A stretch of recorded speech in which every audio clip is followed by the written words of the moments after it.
ಶ್ರೀ ಪದ್ಮಾ ಸೇವಾ ಟ್ರಸ್ಟ್ ನ animal rescue centre Shri amazing pet planet ಅಂತ ನಮ್ದು ಇದು ಉತ್ತರ ಕನ್ನಡ ಡಿಸ್ಟಿಕ್ ಅಲ್ಲೇ ಫಸ್ಟ್ ಮಾಡಿರುವಂತ ಪ್ರಾಣಿ ಮತ್ತು ಪಕ್ಷಿಗಳ ರಕ್ಷಣಾ ಮತ್ತು ಪುನರ್ವಸತಿ ಕೇಂದ್ರ ಆಗಿದೆ. ಸೊ ಇದು ಆಕ್ಚುಲಿ ಇದು ನಮ್ಮ ಕರ್ನಾಟಕದಲ್ಲೇ ನಮ್ಮ ಇತಿಹಾಸದಲ್ಲೇ ಫಸ್ಟ್ ಯಾಕೆ ನಮ್ಮ ಕರ್ನಾಟಕದಲ್ಲಿ ಬಂದಿರೋದು ಇದೇ ಮೊಟ್ಟ ಮೊದಲು ನಮ್ಮ ರೆಸ್ಕ್ಯೂ ಸೆಂಟರ್ಗೆ. ಸೊ ಇದು ಹೇಗ್ ಬಂತು ಅಂದ್ರೆ ನಾವು ಫೆಬ್ರವರಿ ಟೈಮ್ ನಲ್ಲಿ ನಾವು ಹಿಮಾಚಲ್ ಪ್ರದೇಶಕ್ಕೆ ಹೋಗಿದ್ವಿ. ಸೊ ಅಲ್ಲಿ ಹಿಮಾಚಲ್ ಪ್ರದೇಶಕ್ಕೆ ಹೋದಾಗ ಅಲ್ಲಿ ವಿಲೇಜ್ಗೆ ಹೋದಾಗ ಅಲ್ಲಿ ಟಾಪ್ ವಿಲೇಜ್ ಅದು ಹಳ್ಳಿಗೆ ಹೋದಾಗ ನಾವು ಅಲ್ಲೆಲ್ಲ ಜನರನ್ನೆಲ್ಲ ಭೇಟಿಯಾಗಿ ನಮ್ಮ ರೆಸ್ಕ್ಯೂ ಸೆಂಟರ್ ಬಗ್ಗೆ ಎಲ್ಲ ಹೇಳಿದ್ವಿ. ಸೊ ಅವಾಗ ನಮ್ಮ ರೆಸ್ಕ್ಯೂ ಸೆಂಟರ್ ಅಲ್ಲಿ ಹೇಳಿದಾಗ ಅವಾಗ ಅವರು ನಮ್ಮ ಇಲ್ಲಿ ಯಾಕ್ಗಳಿದಾವೆ, ನಾವು ಇಲ್ಲಿ ಯಾಕ್ಗಳು ಏಜ್ಡ್ ಆದಂತವ್ ಇರ್ತವೆ ಅಂತವನ್ನೆಲ್ಲ ನಾವು ನಿಮ್ಮ ರೆಸ್ಕ್ಯೂ ಸೆಂಟ್ರಿಗೆ ಕೊಟ್ರೆ ತಗೋತೀರಾ ಅಂತ ಕೇಳಿದ್ರು. ಸೊ ಅಡ್ಡಿಲ್ಲ ಅಂತ ಹೇಳಿದ್ವಿ. ಯಾಕಂದ್ರೆ ಓಕೆ ನಾವು ನಿಮ್ಮ ರೆಸ್ಕ್ಯೂ ಸೆಂಟ್ರಿಗೆ ನಾವು ಬೇರೆ ಯಾವ ತರದಿಂದನೂ ಹೆಲ್ಪ್ ಮಾಡ್ಲಿಕ್ಕೆ ಆಗಲ್ಲ.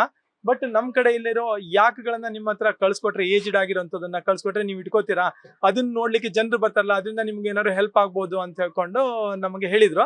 ಸೊ ಅವಾಗ ನಾವು ಅಡ್ಡಿಲ್ಲ ಓಕೆ ಅಂತ ಹೇಳಿದ್ವಿ. ಕಡೆಗೆ ನಂತರ ನೋಡಿದ್ರೆ ಇವಾಗ 16th ಫೆಬ್ರವರಿ 16th ಅಕ್ಟೋಬರ್ ಅವಾಗ ಅವ್ರು ಫೋನ್ ಮಾಡ್ಬಿಟ್ಟು ಹೇಳಿದ್ರು ನಮ್ಮ ಹತ್ರ 3 ಯಾಕ್ಗಳಿದೆ, ಒಂದು ಏಜ್ಡ್ ಆಗಿರುವಂತ ಒಂದು ಫಿಮೇಲ್ ಇದೆ, ಆಮೇಲೆ ಒಂದು 2 ವರ್ಷದ ಗಂಡು, ಆಮೇಲೆ ಒಂದು ಮರಿ ಇದೆ, ಅದನ್ನ ನಾವು ನಿಮ್ಗೆ ಕಳ್ಸ್ಕೊಡ್ತೇವೆ ಅಂತ ಹೇಳಿದ್ರು.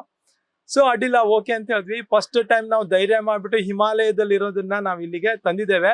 ತಂದ್ಬಿಟ್ಟು ಇವಾಗ ಅದನ್ನ ಅಲ್ಲಿ ಟ್ರಾವೆಲ್ ಆಗ್ಲಿಕ್ಕೆ ಒಂದು 5 ದಿನ ಬೇಕಾಯ್ತು. ಅಲ್ಲಿಂದ ಇಲ್ಲಿ ಬಂದು ಇವಾಗ ನಮ್ಮ ವೆದರಿಗೆ ಸರ್ವೈವ್ ಆಗಿದೆ. ಇವಾಗ ಸರ್ವೈವ್ ಆಗಿ ಆರಾಮಾಗಿ ಫುಡ್ ಗಿಡ್ ತಗೊಂಡು ಆರಾಮಾಗಿ ಇದ್ದಾರೆ.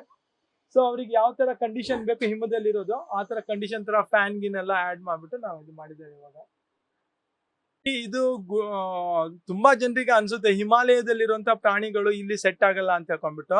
ಬಟ್ ಆದ್ರೆ ನಾವು ಕೆಲವೊಂದು ಅದಕ್ಕೆ ಅದ್ರ ಬಗ್ಗೆ ನಾವು ತಿಳ್ಕೊಂಡ್ರೆ ನಾವು 100% ನಾವ್ ಇಲ್ಲಿ ಸೆಟ್ ಮಾಡ್ಬೋದು. ಸೊ ಆಕ್ಚುಲಿ ಇದೇನಂದ್ರೆ ನಾವಿಲ್ಲಿ ಇರೋ ಪ್ಲೇಸ್ ಏನಿದೆ, ನಾವು ವೆಸ್ಟರ್ನ್ ಘಾಟ್, ನಾವು ಪಶ್ಚಿಮ ಘಟ್ಟದಲ್ಲಿ ಇರುವಂತ ಇದು ಪ್ಲೇಸ್ ಆಗಿದೆ. ಅದೇ ನಮಗೊಂಥರ ಗಾಡ್ ಗಿಫ್ಟ್ ಇದ್ದಂಗೆ. ಈ ವೆಸ್ಟರ್ನ್ ಘಾಟ್ ಅಲ್ಲಿ ನಾವು ವರ್ಲ್ಡ್ ವೈಡ್ ಅಲ್ಲಿ ಇರುವಂತ ಯಾವುದೇ ಪ್ರಾಣಿ ಪಕ್ಷಿಗಳನ್ನು ಕೂಡ ಆ ಎನ್ವೈರನ್ಮೆಂಟ್ ಗೆ ನಾವು ಸರ್ವೈವ್ ಮಾಡ್ಬೋದು, ಇಲ್ಲಿ ಸೆಟ್ ಮಾಡ್ಬೋದು. ಸೊ ಈಗೂ ಕೂಡ ಇವುಗಳು ಕೂಡ ಹಿಮದಲ್ಲಿ ಇರೋದು. ಸೊ ಇವಾಗ ನಮ್ಮ ವೆಸ್ಟರ್ನ್ ಘಾಟ್ ಅಲ್ಲಿ ಬಂದ್ಬಿಟ್ಟು ಇವಾಗ ರೆಡಿ ಆಗ್ತಾ ಇದ್ದಾರೆ ಈಗ.